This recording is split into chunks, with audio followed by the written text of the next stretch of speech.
Hello friends, myself RB Prasad. Welcome to my YouTube channel RB Edu Point. दोस्तों, जैसा कि आप जानते हैं कि अपने यूट्यूब चैनल के माध्यम से हम फिजिक्स, मैथ एवं साइंस से संबंधित फैक्ट्स को देते रहते हैं। यदि आप हमारे चैनल पर पहली बार तो प्लीज़ चैनल को सब्सक्राइब कर लें ताकि हमारे द्वारा दिए गए हर वीडियो क्लिप का नोटिफिकेशन आपको मिलता रहे। दोस्तों, यदि आप हमारे चैनल पर निरंतर लगे होंगे तो अभी हाल में ही हमने आपको एक फिजिक्स से संबंधित टेस्ट दिया था जिसमें आपको अपने नॉलेज के स्तर का आकलन करना था। 8 क्वेश्चन थे। उस क्वेश्चन को आप देखे होंगे और आप सॉल्व करने का प्रयास भी किए होंगे। तो हम आज उसी टेस्ट से संबंधित क्वेश्चन का हल देने जा रहे हैं जिसके माध्यम से आप अपने आप को देख सकें कि आपका नॉलेज स्तर कहाँ तक है। तो पहला क्वेश्चन उसमें था कि 2 point charge minus Q M plus Q are placed in uniform electric field E0 at a separation D as shown. If both of the charged particles are at equilibrium, then D का मान आपसे पूछा गया है। D के लिए 4 option दिए गए हैं। तो एक इलेक्ट्रिक फील्ड E0 है, एक इलेक्ट्रिक फील्ड E0 है और इसमें 2 point charge E0 electric field है। एक पॉइंट चार्ज माइनस क्यू और दूसरा पॉइंट चार्ज प्लस क्यू एक दूसरे से D दूरी पर है। कितनी दूरी पर है? D दूरी पर है।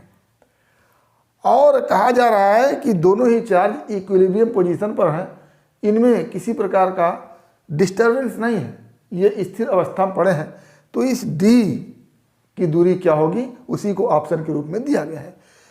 तो अगर हम किसी एक पॉइंट चार्ज को लें जो अपने जगह पर बना हुआ है, स्थिर है, तो इस प्लस क्यू चार्ज पर 2 बल लगेंगे। एक इस विद्युत क्षेत्र E0 के कारण और दूसरा इस माइनस क्यू के कारण।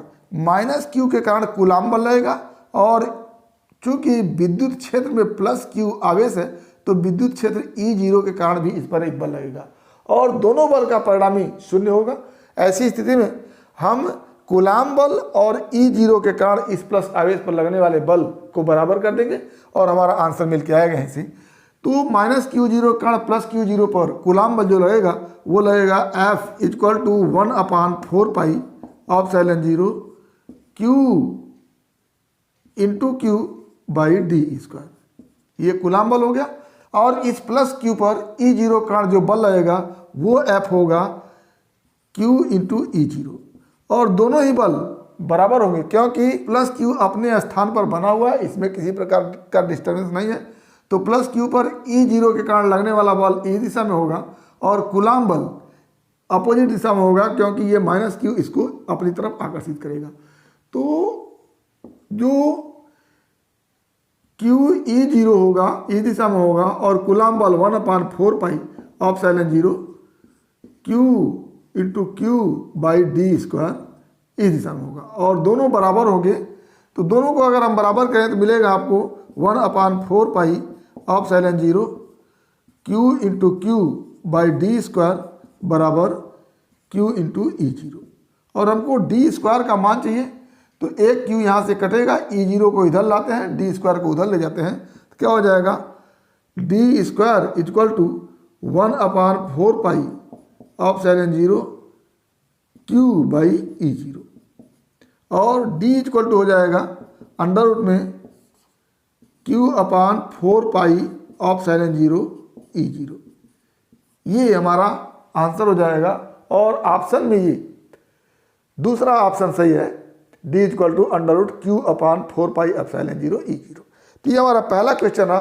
आइए दूसरा क्वेश्चन देखते हैं। दूसरा क्वेश्चन है for a RC circuit shown switch S is closed at time t equal to 0 potential across capacitor is V0/3 at time t equal to T0 the value of T0 is. एक circuit दिया हुआ है, इसमें एक cell लगा हुआ है, एक सेल इस तरह से लगा हुआ है। इस सेल के साथ एक रेजिस्टेंस जुड़ा हुआ है, रेजिस्टेंस के साथ एक स्विच से जुड़ करके एक कैपेसिटर इस तरह से जुड़ा हुआ है और कहा जा रहा है कि प्रारंभ में स्विच को क्लोज कर दिया गया यानी स्विच ऑन कर दिया गया। तो T0 समय में इस कैपेसिटर की प्लेटों के बीच विभवांतर V इक्वल टू V0/3 होगा। V0 मैक्सिमम पोटेंशियल है। तो यहाँ पर ये R है और ये C है, तो ये RC सर्किट है। RC सर्किट में V इक्वल टू V0 और 1 minus E to the power minus T upon tau, ये फार्मूला होता है। और आप जानते हैं कि eight t equal to T0 पर V का मान V0/3 है, तो V की जगह हम V0/3 रख देते हैं, equal to V0 1 minus E to the power T/टाउ। अब यहाँ से V0 कैंसिल होगा, 1/3 equal to 1 minus E to the power T/टाउ, ये माइनस T/टाउ है सब जगह। और यहाँ से अगर आप हल करें तो E to the power minus T/टाउ इक्वल टू हो जाता है 1 माइनस 1/3 या 2/3। क्या हो गया, E to the power minus T/टाउ इक्वल टू 2/3। और RC सर्किट में इस टाउ का मान होता है RC, R रेजिस्टेंस और C कैपेसिटेंस। तो क्या हो जाएगा, E के पावर T/RC इक्वल टू 2/3। यहाँ से हम इसको प्लस कर देंगे तो क्या हो जाएगा, E to the power T/RC equal to 3/2 या T/RC equal to log base E 3/2। तो T इक्वल टू क्या हो जाएगा, यहाँ से T equal to RC log 3/2। और आपके सवाल में T की जगह T0 दिया हुआ, तो यहाँ पर हम T0 लिख देंगे, तो T0 इक्वल टू क्या हो जाएगा, RC log बेस E 3/2। ये हमारा आंसर हो गया। और ये ऑप्शन डी सही है, RC log E 3/2। तो ये दूसरा सवाल है। आइए तीसरा सवाल देखते हैं। तीसरा सवाल है कि a charge particle QM is projected with a velocity V0 I cap in uniform magnetic field B equal to B0 J cap. If the particle is projected from the origin then trajectory of particle would be. इसमें कहा गया है कि एक particle है जिस पर आवेश Q है और जिसका द्रव्यमान M है। ये V0 I कैप वेग से फेंका जाता है। और कहाँ फेंका जाता है, चुंबकीय क्षेत्र B equal to B0 J cap में। तो कहा जा रहा है कि इस पार्टिकल का पाथ कैसा होगा, किस प्रकार के पाथ पर यह चलेगा। तो आप यहाँ पर देख रहे हैं कि वेलोसिटी I कैप का मतलब वेलोसिटी एक्स एक्सिस के डायरेक्शन में है और B जो है वो Y एक्सिस के डायरेक्शन में है। तो इस पर जो लगने वाला लॉरेंज बल होगा, क्योंकि आप जानते हैं कि यदि कोई चार्ज पार्टिकल किसी चुंबकीय क्षेत्र में गति करता है तो उस पर लॉरेंज बल काम करता है। तो इस Q आवेश पर जो लॉरेंज बल लगेगा वो V के परपेंडिकुलर होगा और B के परपेंडिकुलर होगा। अगर V एक्स एक्सिस के एलॉन्ग है और B Y एक्सिस के एलॉन्ग है, यानी V इस दिशा में है, B इस दिशा में है, तो V क्रॉस B या कह ले पेच के नियम से इस कण पर लगने वाला बल बाहर की तरफ होगा। तो इस V पर परपेंडिकुलर डायरेक्शन में, V के परपेंडिकुलर डायरेक्शन में इधर की तरफ बल लगेगा और ऐसी स्थिति में ये चार्ज पार्टिकल इस दिशा में गति करने लगेगा। यानी इसकी गति जो होगी वो एक्स जेड प्लेन में होगी। तो वृत्ताकार पथ पर एक्स जेड प्लेन में कण की गति होगी। तो वेलोसिटी के लंबवत यदि बल लगता है तो कण वृत्ताकार पथ पर गति करता है, यानी एक्स जेड प्लेन में पार्टिकल क्या करेगा, गति करेगा। और इसमें ऑप्शन दिया हुआ है, बी ऑप्शन है circular in X Z plane. तो ये हमारा आंसर हो गया कि पार्टिकल एक्स जेड प्लेन में वृत्ताकार पथ पर गति करेगा। आइए चौथा क्वेश्चन देखते हैं। चौथा क्वेश्चन है, for A series LCR circuit shown the current through the circuit is. एक LCR सर्किट सीरीज में दिया हुआ है, यहाँ पर ये रेजिस्टेंस है, इंडक्टर है और इसके आगे कैपेसिटर है, ये कैपेसिटर है और ये एक प्रत्यावर्ती स्रोत से जुड़ा हुआ है जिसको दिखाया गया है V equal to V0 sine omega T से।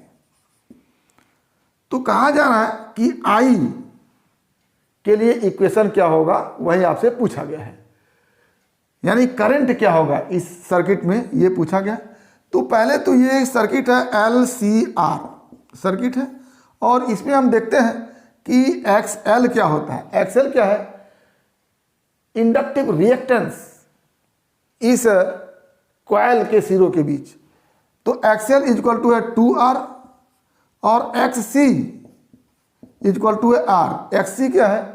कैपेसिटिव रिएक्टेंस इस कैपेसिटर के प्लेटों के बीच, और R अपने आप में जो रेजिस्टेंस है वो R ही है। तो ऐसी स्थिति में XL is greater than XC अगर है तो XL माइनस XC यानी प्रभावी रिएक्टेंस इंडक्टर की डायरेक्शन में होगा, या कहले इंडक्टर प्रभावी होगा। तो ये सर्किट इस तरह से बनेगा, इधर R होगा, इधर XL होगा और इधर XC होगा।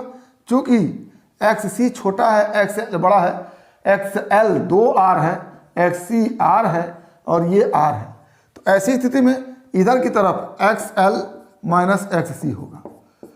और यहाँ पर अगर हम Z की बात करें तो Z इक्वल टू हो जाता है under root XL minus XC का whole square plus R square, और ये क्या बन के आएगा? Z equal to XL 2R minus R का whole square plus R square, और ये हमारा बन के आएगा Z इक्वल टू, हल करेंगे, अंडर रूट 2R। ये हो गया Z। और I equal to V by Z लिखते हैं, तो I इक्वल टू हो जाएगा V0 sine omega T by Z, यानी V0 बाई जेड हो जाएगा यहाँ से। और साइन ओमेगा टी में या तो हम फाई को जोड़ेंगे या तो फाई को घटाएंगे। फाई क्या है? फेज डिफरेंस हो जाता है। तो यहाँ पर हम देखते हैं कि परिणामी जो जेड होगा R और XL माइनस XC बराबर है। XL माइनस XC भी R है और अपने आप में R भी R है। तो ये जो होगा वो जेड होगा, ये जेड हो गया। तो जेड का मान हमको मालूम है, दिशा निकालने के लिए, ये एंगल निकालने की, ये एंगल निकालने के लिए क्या करेंगे? tan फाई इक्वल टू, अगर फेज डिफरेंस फाई है तो tan phi equal to XL minus XC by R करेंगे। XL माइनस XC R है और नीचे भी R है, क्या हो जाता है यहाँ से? tan phi equal to 1 imply that phi equal to 45। तो यहाँ पर 45 होगा और प्लस होगा कि माइनस होगा, चूँकि रिजल्टेंट भी जो होगा वो भी R से लीड करेगा, तो I क्या होगा? I जो होगा वो लैग करेगा, क्योंकि रिजल्टेंट भी अगर इस भी R से लीड करता है तो ऐसी स्थिति में इसी दिशा में I है, तो I क्या होगा? भी से क्या करेगा? लैग करेगा। तो I भी से लैग करने का मतलब कि I जो करंट है वो पश्चगामी होगा, और पश्चगामी होने का मतलब यहाँ पर माइनस हो जाएगा। तो ये हमारा हो जाएगा I equal to V0 by Z. V0 by Z का मतलब V0 upon under root 2 into R और साइन ओमेगा टी माइनस 45। ये इक्वेशन हो गया I के लिए, और यही आपसे पूछा गया है। तो ये हमारा आंसर पहला सही होगा, V0 by under root 2R sine omega T minus pi by 4। तो ये चौथा क्वेश्चन रहा। आइए पांचवा क्वेश्चन देखते हैं। पांचवा क्वेश्चन है, for A circuit Son initially capacitor C is charged to 5 volt and the capacitor 2C is neutral, switch S is closed at t equal to 0। दोनों कैपेसिटर के प्लेटों के बीच का पोटेंशियल डिफरेंस अगर निकाल देते हैं तो हमारा आंसर मिल जाएगा। तो फिगर है, एक कैपेसिटर ये है और दूसरा कैपेसिटर एक स्विच के साथ लग करके ये है। दोनों कैपेसिटर एक 15 वोल्ट के सेल से जुड़े हुए हैं। t इक्वल टू 0 पर ये 5 वोल्ट तक चार्ज हो चुका है। तो अगर ये 5 वोल्ट तक चार्ज हो चुका है तो उसके बाद शेष पोटेंशियल डिफरेंस यहाँ 10 वोल्ट बचेगा, और जब स्विच S को क्लोज कर दिया जाता है तो ये 10 वोल्ट दोनों कैपेसिटर के प्लेटों के बीच बटेगा। ऐसी स्थिति में चूंकि यहाँ पर धारा I का मान कांस्टेंट होता है और I के कांस्टेंट होने से Q भी कांस्टेंट हो जाता है। तो जब Q कांस्टेंट हो जाएगा तो Q equal to C1V1 equal to C2V2 होगा। अब यहाँ पर आप देख रहे हैं कि जिसका अगर Q कांस्टेंट है तो V1 equal to Q upon C1 और V2 equal to Q upon C2 होगा। ठीक, जो विभवांतर है V वो कैपेसिटेंस C के व्युत्क्रमानुपाती है, यानी जिसका कैपेसिटेंस ज़्यादा होगा उसमें पोटेंशियल कम होगा और जिसका कैपेसिटेंस कम होगा उसमें पोटेंशियल ज़्यादा होगा। तो अगर ये C है, ये ट्वाइस C है, तो 10 वोल्ट विभवांतर इन दोनों कैपेसिटरों के प्लेटों के बीच बटेगा और इसको हम बांटेंगे 1:2 की रेशियो में। तो क्या हो जाएगा, 10 वोल्ट को 1:2 के रेशियो में बांटेंगे, मतलब 1 + 2 से भाग देंगे और एक बार 1 से गुणा करेंगे और एक बार 2 से गुणा करेंगे ये, और ये आंसर बन के आएगा हमारा, एक ठो आएगा 10/3 और एक ठो आएगा 20/3। 10/3 पोटेंशियल कम है तो वो 2C कैपेसिटेंस वाले प्लेटों के बीच होगा और 20/3 अधिक पोटेंशियल डिफरेंस है तो वो C कैपेसिटेंस वाले कैपेसिटर के प्लेटों के बीच होगा। तो ये 10/3 और 20/3 बटाए 10 में से, और आपसे पूछा जाए कि फाइनल अंत में दोनों कैपेसिटर के प्लेटों के बीच का विभवांतर क्या होगा, तो C वाला पहले से 5 वोल्ट रखा हुआ है और 20/3 ये है, तो C वाले का देखें फाइनल में तो 20/3 और प्लस 5 इक्वल टू क्या हो जाएगा 35/3। तो C के लिए फाइनल पोटेंशियल 35/3 होगा और 2C के लिए फाइनल पोटेंशियल देखें तो 10/3 होगा, क्योंकि 2C के पास शुरू में कोई पोटेंशियल नहीं था। तो 10/3 हो गया 2C वाले कैपेसिटर के प्लेटों के बीच और 35/3 हो गया C कैपेसिटेंस वाले कैपेसिटर के प्लेटों के बीच। तो क्या हो गया, इसमें आंसर आपका ए सही है। Final potential across the capacitor C is 35/3। तो ये हमारा आंसर हो गया। छठा क्वेश्चन है, for the circuit shown switch S is close at time t equal to 0। t equal to 0 पर एक सर्किट यहाँ पर दिया गया है जिसमें 2 रेजिस्टेंस हैं, एक है 3 वोल्ट और दूसरा है 2 वोल्ट, इस तरह से। और यहाँ पर एक सेल लगा हुआ है और यहाँ पर एक इंडक्टर है, इस तरह से। और जब स्विच को क्लोज किया जाता है तो ऐसी स्थिति में पूछा जा रहा है कि इन प्रतिरोधों के बीच, इन प्रतिरोधों में धारा कितनी होगी। तो एट t इक्वल टू 0 पर, यानी इनिशियल पोजीशन में जब स्विच को हम ऑन करते हैं तो यहाँ से धारा चलने लगती है और धारा जब पूरी सर्किट को कंप्लीट करती है तो क्या होता है कि इस इंडक्टर में भी करंट चलने लगता है। और आप जानते हैं कि जब इंडक्टर में करंट चलता है तो इसके फ्लक्स में परिवर्तन होता है और प्रेरण के कारण फ्लक्स में परिवर्तन का ये क्या करता है, विरोध करता है। यहाँ से जो धारा चलती है तो धारा बढ़ने लगती है, तो कुल मिलाकर के इंडक्टर इस धारा के बढ़ने का क्या करता है, विरोध करता है लेंज के नियम अनुसार। और जब विरोध करता है तो t इक्वल टू 0 पर इसमें भी धारा 0 हो जाएगी और इसमें भी धारा 0 होगी। धीरे धीरे धारा बढ़ती जाएगी। जैसे यहाँ से जब धारा चलती है तो इंडक्टर से गुजरने वाले फ्लक्स में परिवर्तन होता है और ये इंडक्टर फ्लक्स में परिवर्तन का विरोध करता है। और फ्लक्स में परिवर्तन क्यों हो रहा है, क्योंकि यहाँ से धारा चल रही। तो इस धारा के चलने का इंडक्टर क्या करता है, विरोध करता है। और जब विरोध करता है तो t इक्वल टू 0 पर I इक्वल टू क्या हो जाता है, 0 रहता है। धीरे धीरे I का मान बढ़ता है।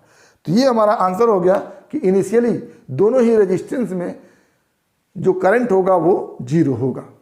तो चाहे 3 ओम के रेजिस्टेंस में करंट पूछा जाए, चाहे 6 ओम के रेजिस्टेंस में करंट पूछा जाए, दोनों ही रेजिस्टेंसों में करंट क्या होगा, 0 होगा। आइए 7वां क्वेश्चन देखते हैं।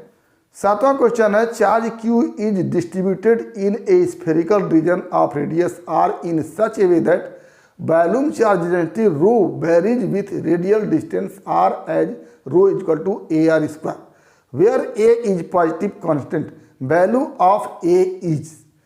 एक स्फीयर है उसमें जो चार्ज है Q पूरा डिस्ट्रीब्यूटेड है, चार्ज Q पूरे स्फीयर में डिस्ट्रीब्यूट है इस तरह से।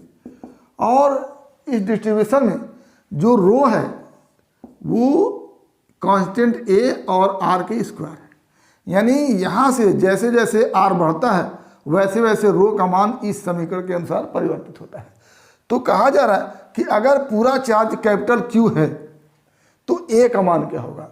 तो पहले हम इस पूरे स्फेरिकल रीजन में चार्ज Q कैसे प्राप्त होगा उसको निकालते हैं। तो यहाँ पर चूंकि Q इक्वल टू क्या लिखते हैं, वॉल्यूम इंटू डेंसिटी, ये तब लिखते हैं जब डेंसिटी कांस्टेंट होती है, और जब डेंसिटी कांस्टेंट नहीं है तो उसके लिए पहले हम अत्यंत पतला एक स्फेरिकल सेल लेते हैं, और ये इतना पतला होता है कि यहाँ से यहाँ तक जो रो होता है वो कांस्टेंट होता है। ठीक, अब यहाँ से यहाँ तक अगर रो कांस्टेंट है तो इस स्फेरिकल सेल के लिए चार्ज dq इक्वल टू जो होगा वो स्फेरिकल सेल का आयतन और गुणे डेंसिटी होगा। तो स्फेरिकल सेल का आयतन अगर निकालें हम तो निकालेंगे 4 pi r square dr। 4 pi r square क्यों?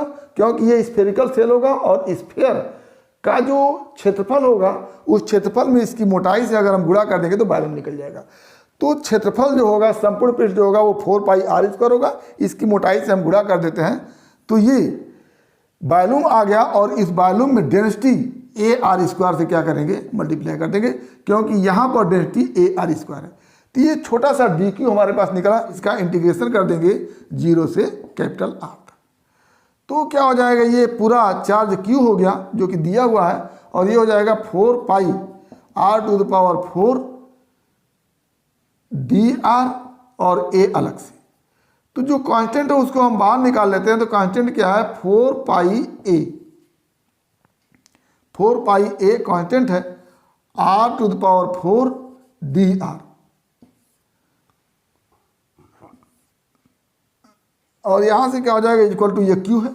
तो Q इक्वल टू क्या हो गया, 4 pi a r to the power 5 upon 5, और 0 से कैपिटल R लिमिट है तो इसको लगाए रखेंगे। तो यहां से Q इक्वल टू क्या हो गया, यहाँ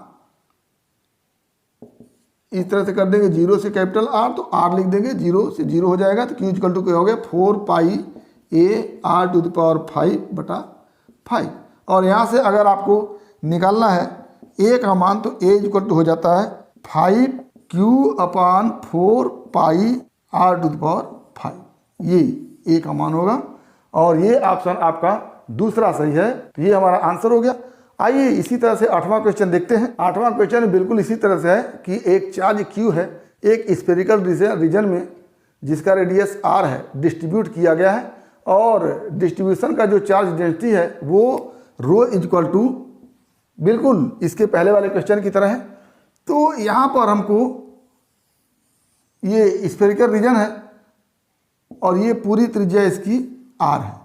तो r/2 त्रिज्या पर या r/2 दूरी पर, यानी केंद्र से r/2 दूरी पर हमको क्या निकालना है, यहाँ पर विद्युत क्षेत्र की तीव्रता निकालना है। तो यहाँ पर एक हम पूरा गोला ऐसे खींच देते हैं, ये यहाँ से यहाँ तक r/2 है और ये पूरा क्या है, r है। ठीक है, अब इसके अंदर कितना चार्ज होगा पहले वो कैलकुलेट कर लेते हैं, और पूरा चार्ज कितना वो कैलकुलेट करते हैं। तो पूरा चार्ज कैलकुलेट करने के लिए फिर बिल्कुल पहले वाले क्वेश्चन की तरह आप करेंगे, dq equal to 4 pi r square dr into AR square, इस तरह से, और इंटीग्रेशन करेंगे 0 से r तक करेंगे तो पूरे स्फेरिकल रीजन का Q निकल जाएगा। तो ये हो गया, मान लेते हैं कैपिटल Q, क्योंकि पूरा चार्ज कैपिटल Q दिया हुआ है। ये हो जाएगा 4 pi a r to the power 4 dr integration 0 to r, क्या हो गया, 4 pi a r to the power 5 upon 5, ये Q इक्वल टू हो गया। तो ये तो पूरा चार्ज Q हो गया। अब इतना चार्ज अगर निकालना होगा तो जो हम लिमिट है 0 टू r किए हैं वहाँ पर 0 टू r/2 कर देंगे। यहीं पर लिमिट r/2 अगर करें तो सब कुछ वहीं रहेगा, यहाँ पर r/2 आ जाएगा। तो मान लेते हैं कि ये पूरा चार्ज q डैश है, तो q डैश इक्वल टू क्या हो जाएगा 4 pi a r/2 to the power 5/5। और ये क्या हो गया हमारे पास 4 pi a r to the power 5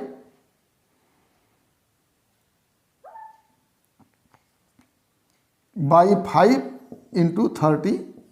और ये पूरा क्या हो गया Q। तो यहाँ से क्या हो जाएगा Q dash equal to Q/32। ये एक इक्वेशन हमारे पास हो गया। यदि यहाँ पर हमको विद्युत क्षेत्र की तीव्रता निकालना है तो इस बिंदु से होकर जाने वाला एक गॉसियन पृष्ठ गोलाकार खींचते हैं और इस गॉसियन पृष्ठ के लिए हम गॉस थ्योरम लगाते हैं। तो क्या लगाएंगे E ds बंद इंटीग्रेशन इक्वल टू इस गॉसियन पृष्ठ के अंदर जो आवेश Q डैश है अपॉन एप्सिलॉन 0। E तो अपनी जगह है और ds अगर हम क्लोज इंटीग्रेशन करें तो ये ds का मतलब इस गॉसियन पृष्ठ का संपूर्ण पृष्ठ हो जाएगा और ये हो जाएगा Q डैश अपॉन एप्सिलॉन 0। और संपूर्ण पृष्ठ क्या हो जाएगा E equal to 4 pi r/2 का square E into equal to Q dash की जगह हम Q/32 लिख देते हैं और अपॉन एप्सिलॉन 0। Q डैश की जगह Q/32 लिख देंगे तो E इक्वल टू क्या हो जाएगा हमारे पास Q/32 epsilon 0 into 4 pi into r square into 4। E equal to आ जाएगा हमारे पास Q/32 pi epsilon 0 r square. ये आंसर हो जाएगा हमारे पास। इस तरह से हमने 8 क्वेश्चन को देखा और इसका आंसर हमने आपको दिया। उम्मीद करते हैं कि आपको निश्चित रूप से इससे लाभ होगा और आप अपने नॉलेज के स्तर का आकलन कर पाएंगे। तो आज बस इतना ही। अगला टॉपिक अगले वीडियो क्लिप में एक बार फिर आपके भविष्य के लिए बेस्ट ऑफ लक। धन्यवाद।